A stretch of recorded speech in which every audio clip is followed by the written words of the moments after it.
if you refer somebody to a buyer's agent and they take the person all the way through the transaction, in their mind, that buyer's agent is their agent. The stress level can be high in this business because you don't get paid unless you sell or close. Because they're not willing to take the risk of the marketing expense and take the time for it to pay off.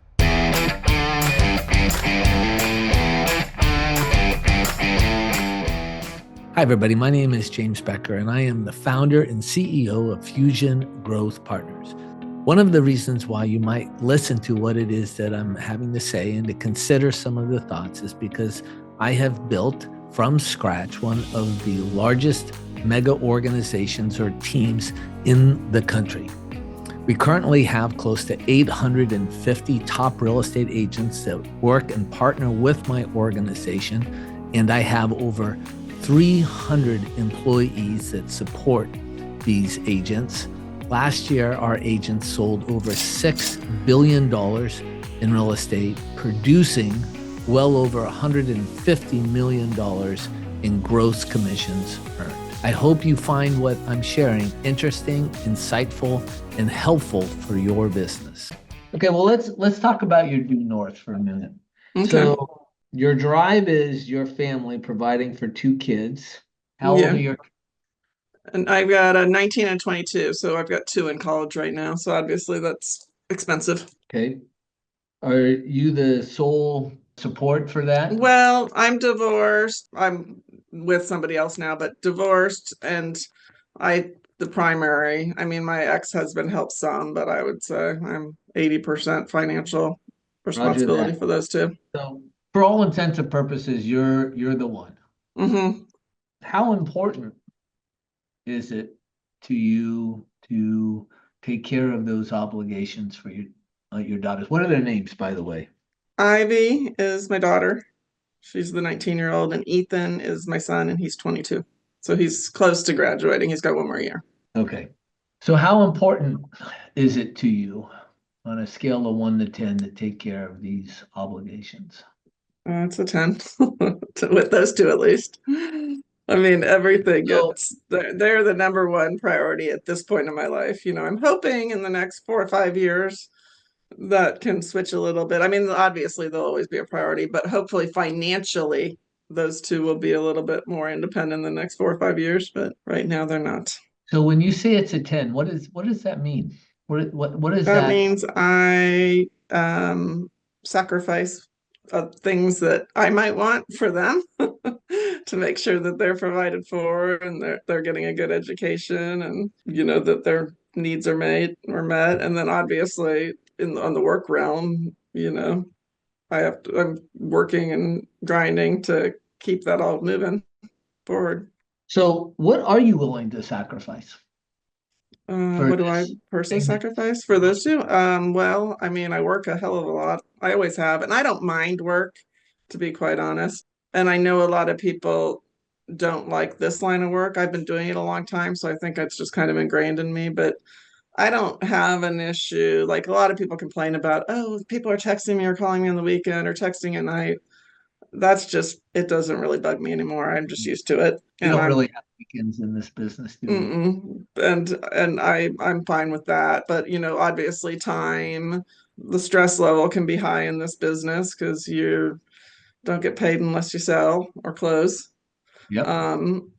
So there's stress aspects of it, you know, personal aspects. Like I don't spend a lot of my money on myself at this point in time because I'm spending money on them. All right. But And so you're willing to work a lot, but you're struggling with adding to the SOI. Why is that? well, two things I think. I mean, one is partly, so Elon and I have talked about trying to get the SOI up to 1,000 people, and I'm about halfway there. I think I started about 280 maybe, and we're almost up to 500 all in for me. Okay. It's more than that if you look for the team, because I have two people that work with me. Part of it is the size of our town, I think, to some degree. I mean, we're just not our we're in a college town, so like if you look at total size of town, we're 100,000, but 40,000 of those are students, which you're not really gonna What town are Bl- you in? Bloomington, where Okay. Indiana University is. Okay. And so, so you've got maybe 50 to 60,000 people that you're pulling from, which, not all of those are going to be in your SOI, obviously. I mean, so trying to meet people and then just, I guess it just feels like, I'm in Rotary. I'm a member of a board. I play golf, so I'm a country club member. Um, you Are you a just good kind of, golfer? it's what? Are you a good golfer? I'm a mediocre golfer. I break 100 sometimes. So That's awesome. yeah, so I'm happy with that. So it's just kind of trying to figure out, and then I work out at two different gyms. So it's like trying to Wow. figure out, but you get maxed out, like as far as, I mean, the country club is, I've got a lot of people in my SOI from there, and it's just like, so you're like, okay, I've kind of like tapped out that zone, and then you Yeah. start getting tapped out at, it's like, okay, I joined a new board, so I got those people in there, but then that taps out until, the board changes over. So it feels like I have a hard time with it. And I think I was being too picky in the beginning about who I was adding, as far as I That's felt like I common. had to have a That's deeper common. relationship with them. And Yeah. I've been doing better about like, okay, what's my level of comfort with these people to add them? Partly because I was telling Alon, I get mostly positive commentary about the stuff that gets sent out and what people are seeing. So that's Right. given me more confidence to add people that I didn't feel comfortable adding before. But it's still like, I feel like I need to know them a little bit.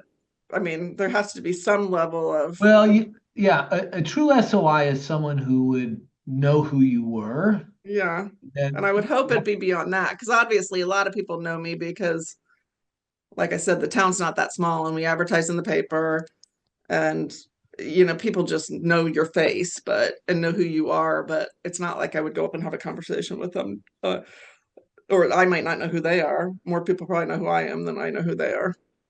So trying to like figure that out has been, it's just I think I only have to, right now we're adding like 4 to 5 people every 2 weeks, and it's still a struggle. Like some weeks I'll be like, oh, I well, got that's six. that's really good. So let's just look at some math here. So I just looked up on ChatGPT. They say the average length of home ownership is 8 years. The median is 13 years, which those numbers seem way off to me. I would say eight's about right here, because we do have a lot of transition because of the Yeah. university. People come and go. Okay. And so that would mean how many homes did you sell last year?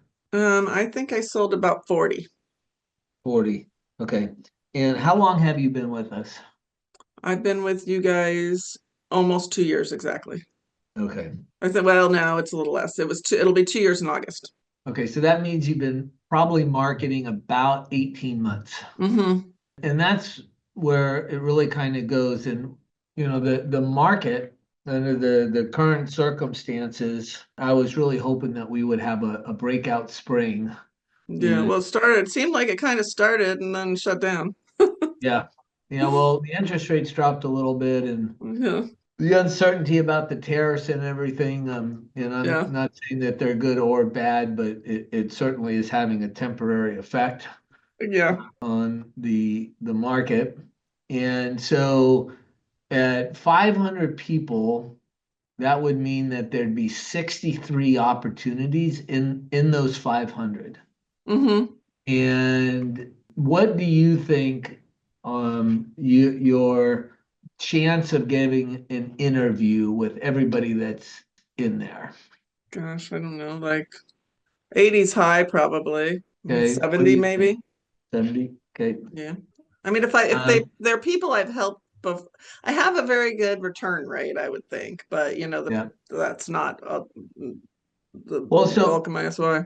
one of the things that happens is if we started with 280, that means Mm-hmm. we have about 31 that have been totally saturated. So when you start with the process, we start marketing. It takes about 18 months of the full marketing to get pretty well saturated in that number. Mm-hmm. So people that went into the program or 3 months ago, they're just getting started in that process. Yeah. Yeah. And so if we say, okay, 250, there's about 31 opportunities. And if you if you get 70%, that would mean that you get 22 interviews. And Hmm. at 90% close, would you say that your close rate once you're in the door, 90%? Yeah. Okay. So that would put you at 20.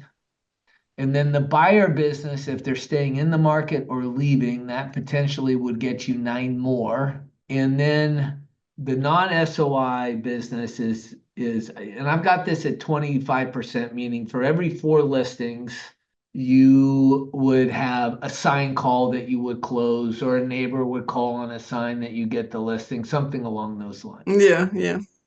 And so if we're looking here, if we started 18 months ago at 250 and you did 40, that would put you at 33. That's kind of in that range, right? Hmm. And Hmm. so if we get to 500, which it sounds like we are, Hmm. we have to saturate for another year on that. That would bring you to a total number of 63 listing opportunities. Hmm. At 70%, you would get 44 interviews, 39 listings taken. If we do 50% the buyer business, that would give you another 18 deals. Hmm.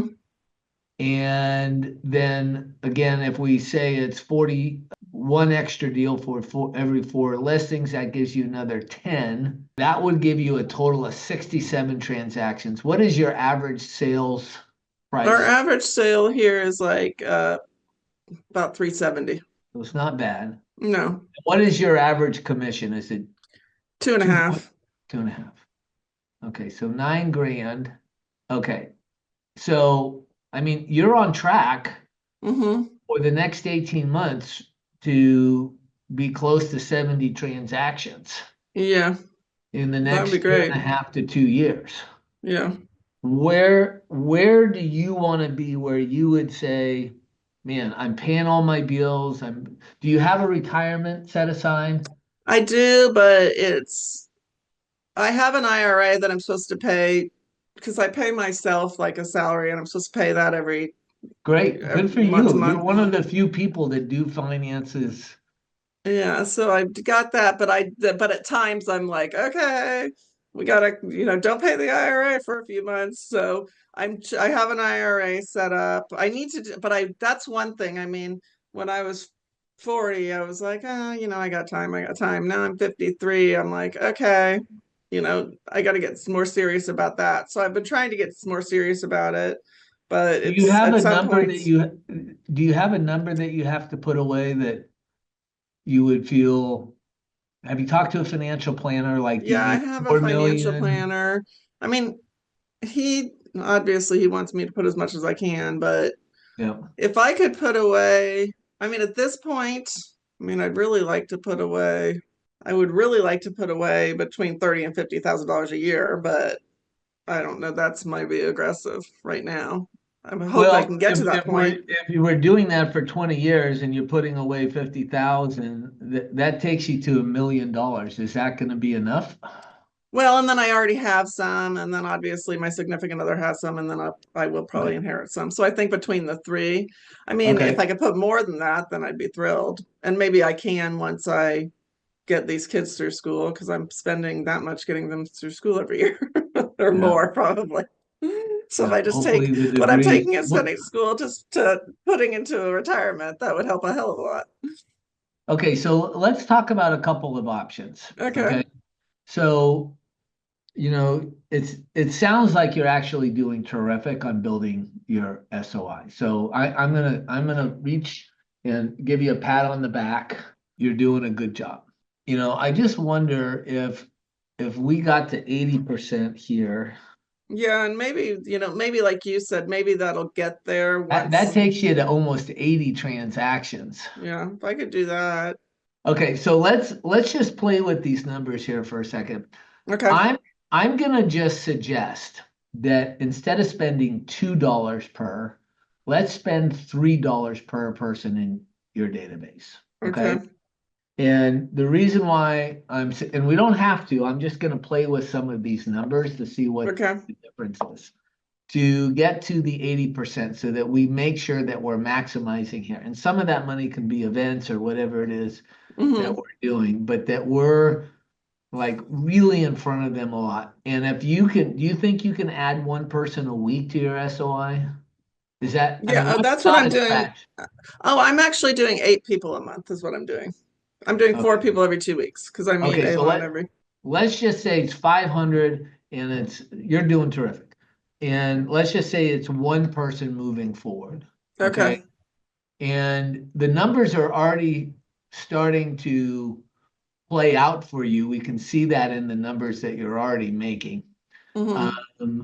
And so if we go out and say, okay, 3 years from now, 1, 2, 3, at 3 years from now, based upon those assumptions, and you feel okay with the assumptions that we put in, Mm-hmm. okay, Mm-hmm. that would put you roughly at 50 number of closed listings.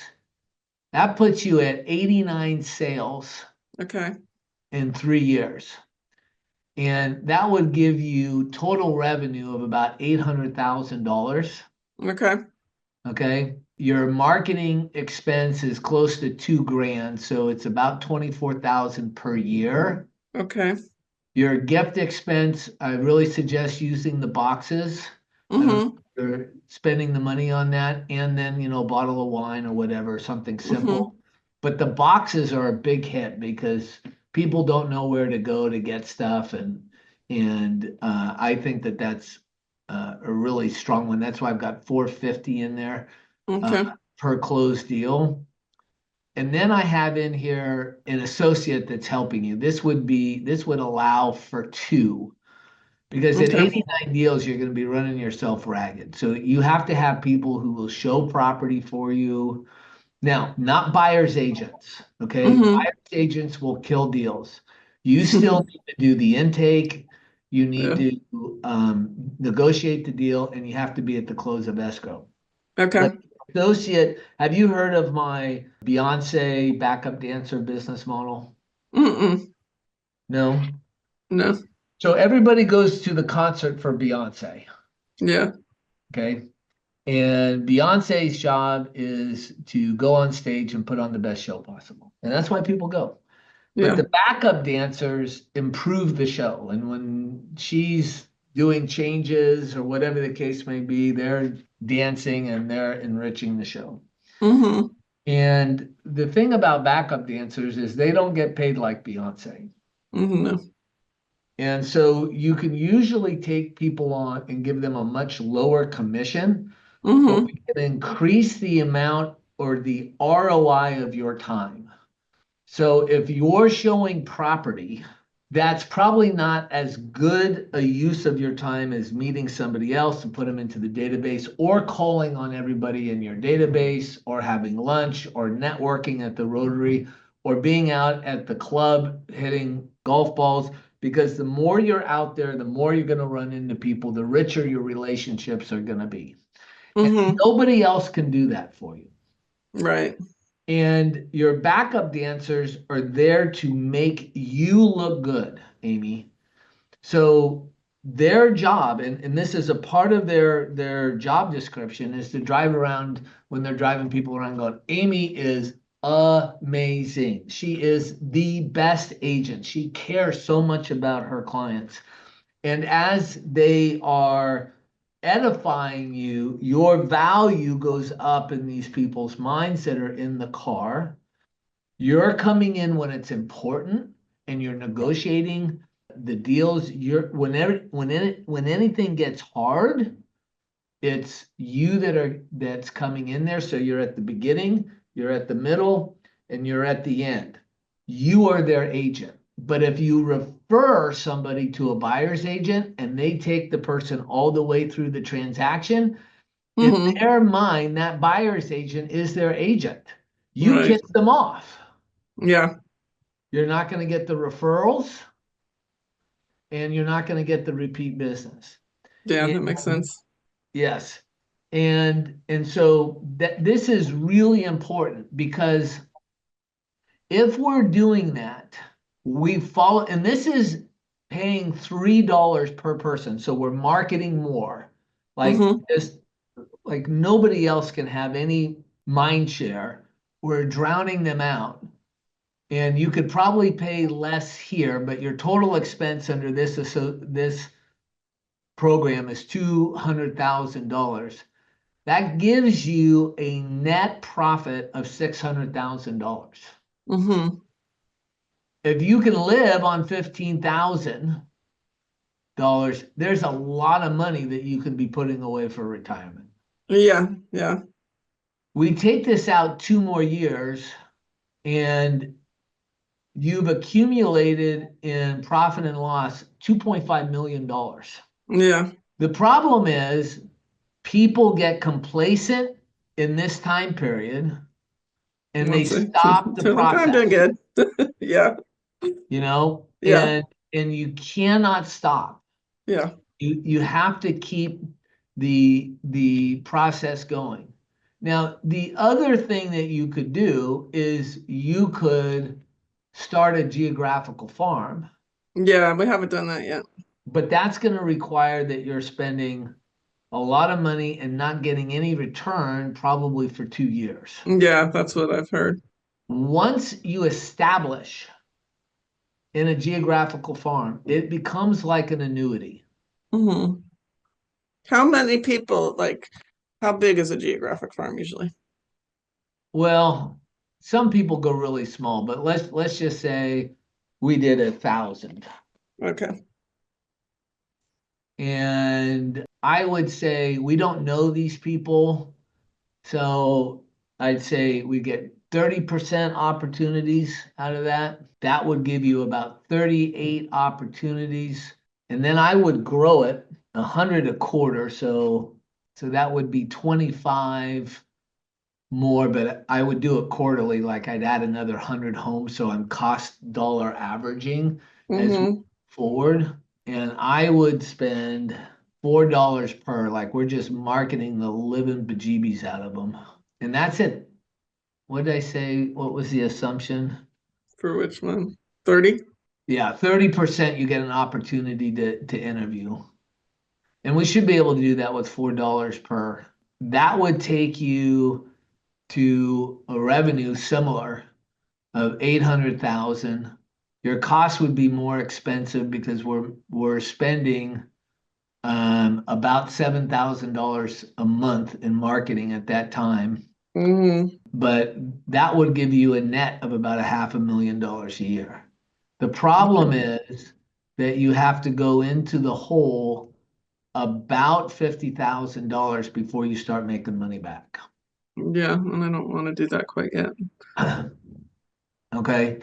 But once you own, and you have to go into a neighborhood that allows signs. Like you don't want to go into some place that they don't allow signs because the signs on the yard is You what mean just for sale signs? the for sale signs. Okay, Yeah. okay. That's what perpetuates that social proof. If everyone's driving around and seeing your name on the signs, Hmm. you'll get the business. Okay.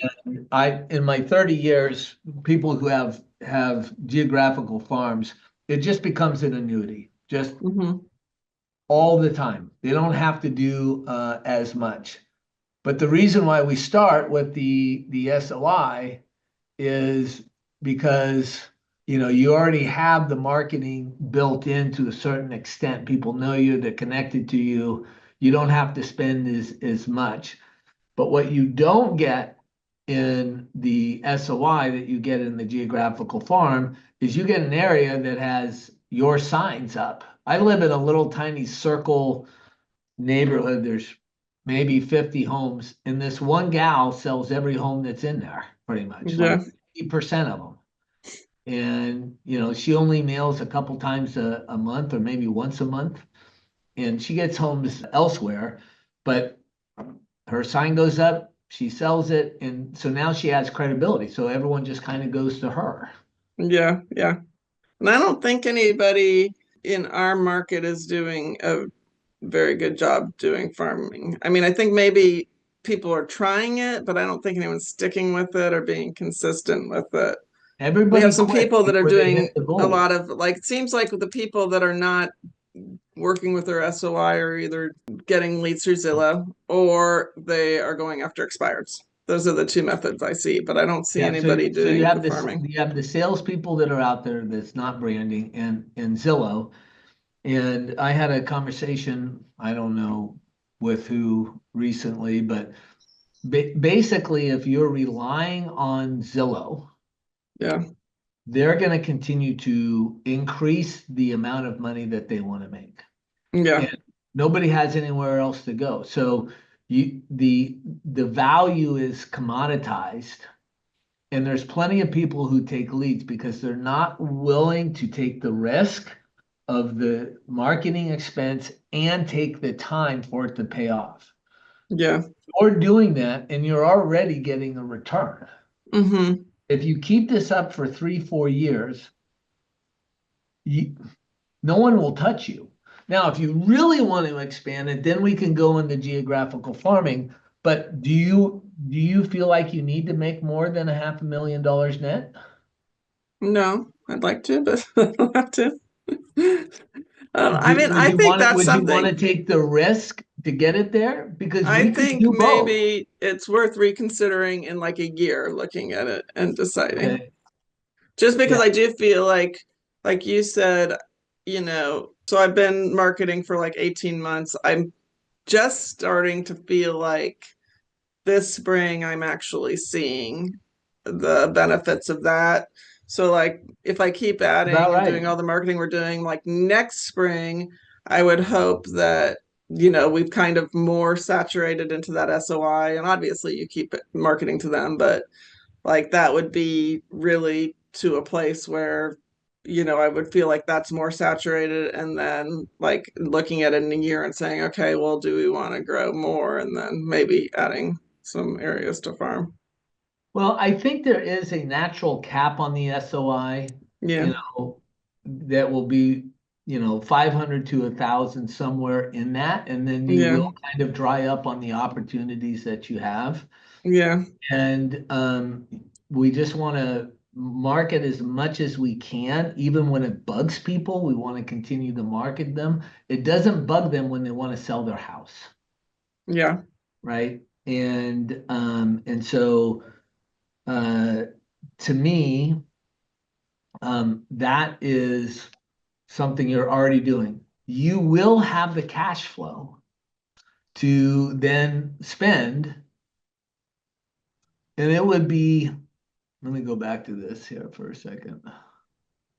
Okay, so if we start with 1,000, and you got to have a big enough group, but we would be spending in marketing starting off about $5,000 per month.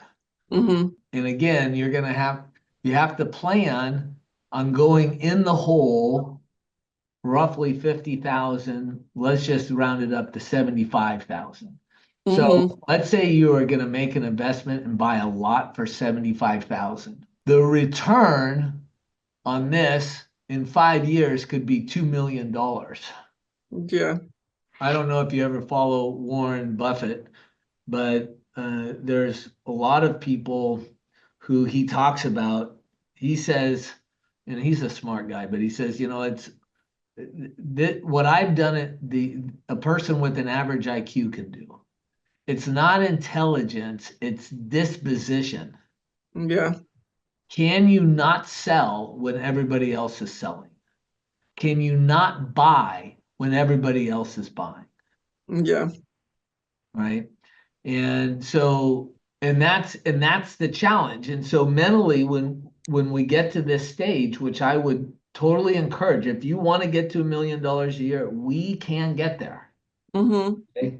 So nobody, I mean, it's 1 out of 1,000 that's going to make a commitment. And that's why this business is so easy,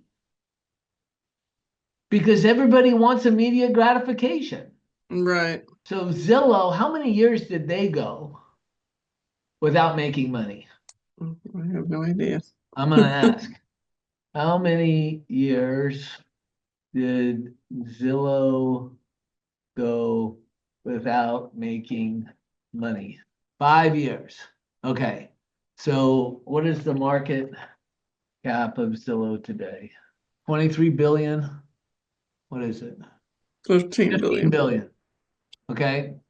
So they went 5 years to build a company that was worth $15 billion. So Hmm. you know a billion is 1,000 million, Yeah. right? Yeah. The number is so big. And this is what I'm constantly preaching all the time is having this long-term mindset that Yeah. if you're a good person and you take care of the people that ask for your help, you don't cut corners, you answer the phone, you return telephone calls, you do what's right, your business will grow as long as you stay the course. Yeah. It's kind of like if you join Jenny Craig and you're eating all of the meals, but as one of our senior VPs jokes, at 2 o'clock in the morning behind the shower curtain, you're eating the leftover pizza. Yeah. It's not going to work, Yeah. right? You have to do the things. I talked with the guy earlier today. I'm super proud of him. A year ago, he had hip surgery because he weighed 350 pounds. And he says, I gotta just get better. So he just cut out some carbs and he started doing 10,000 steps every day. That's what he's doing. Yeah. Here, he's lost 100 pounds.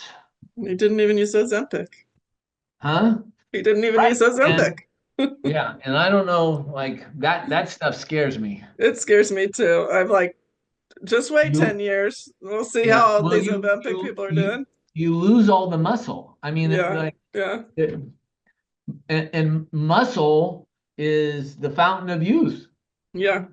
That's at least that's what they tell me. Well, So and then I was reading something about why they call it the Ozempic face.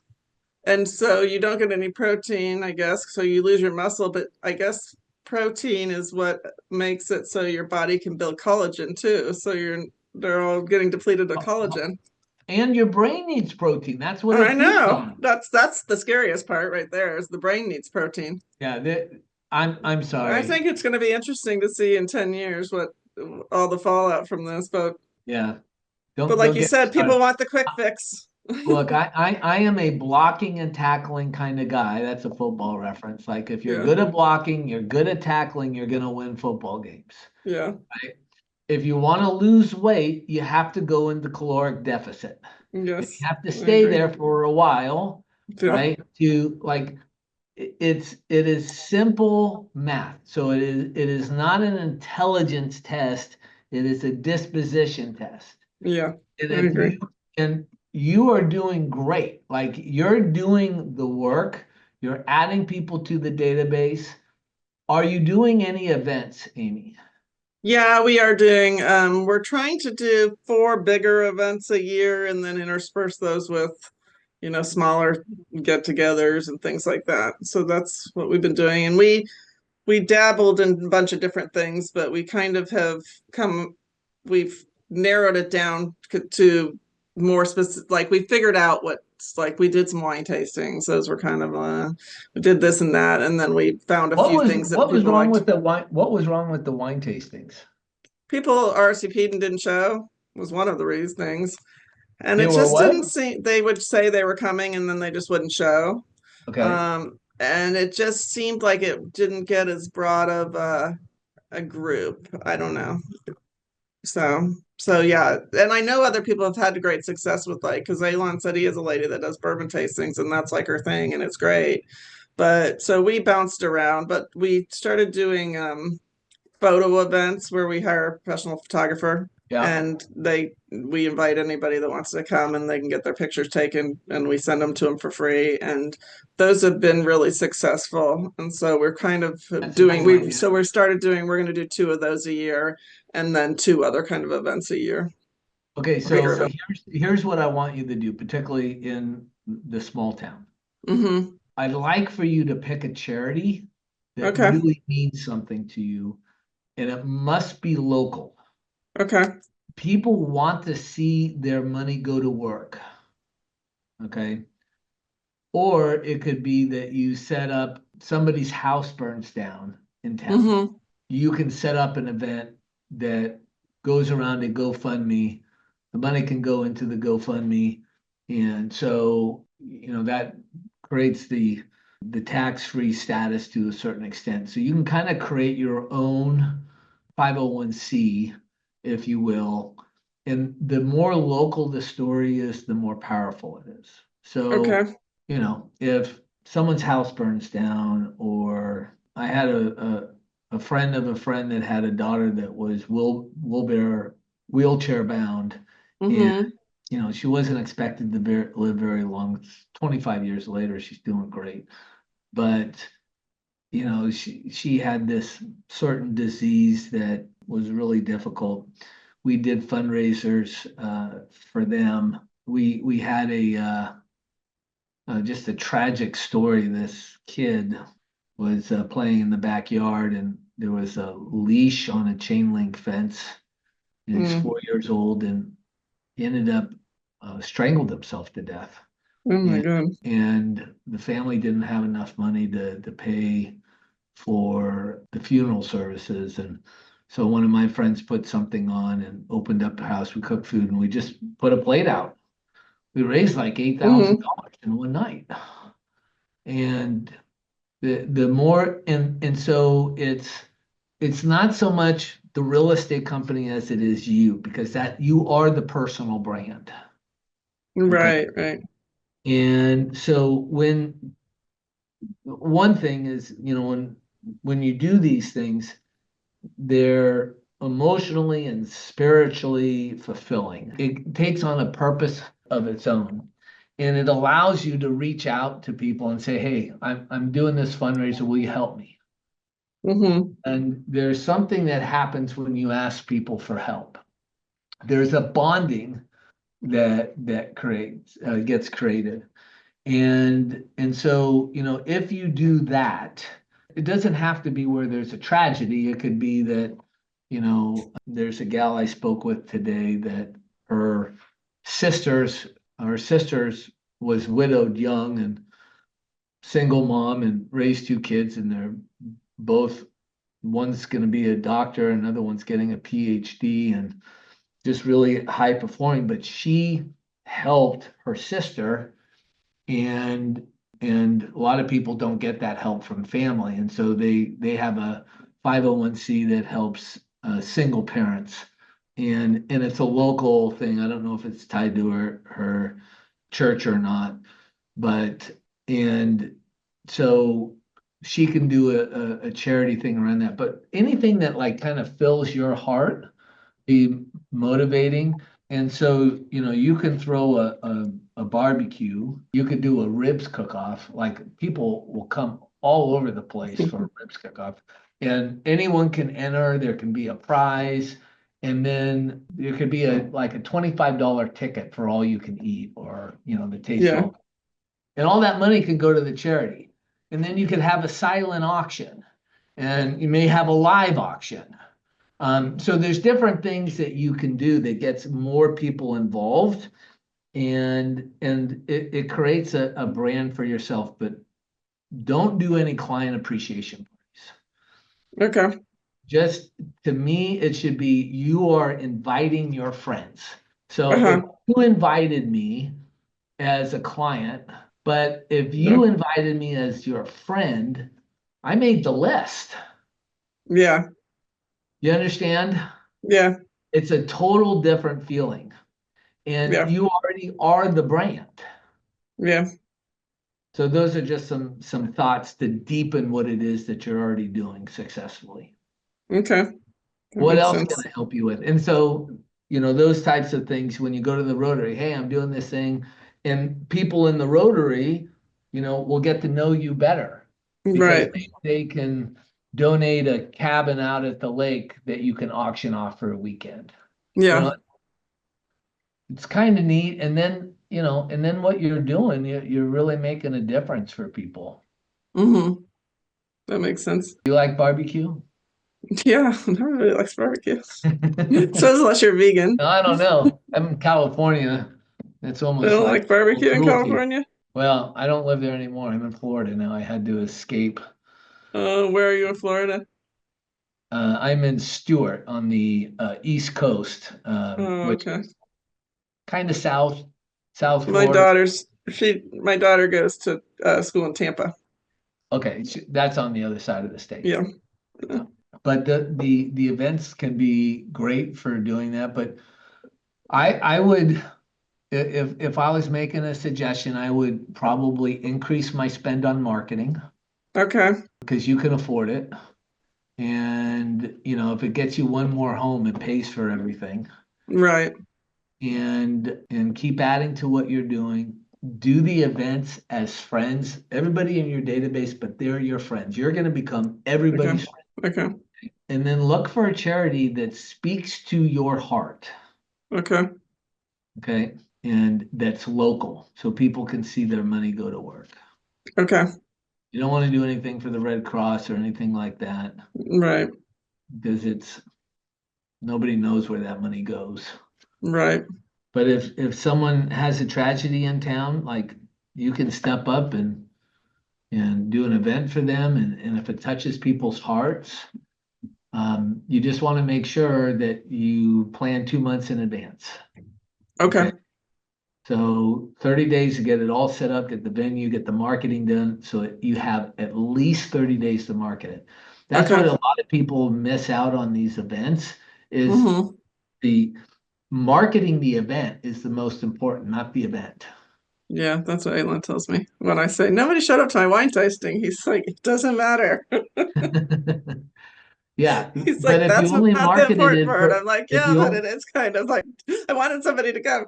No, some people came, but it just wasn't that many. yeah, if you only market it for a little while, you got to have a minimum of full 30 days. Okay. All right. Any other questions before we wrap up?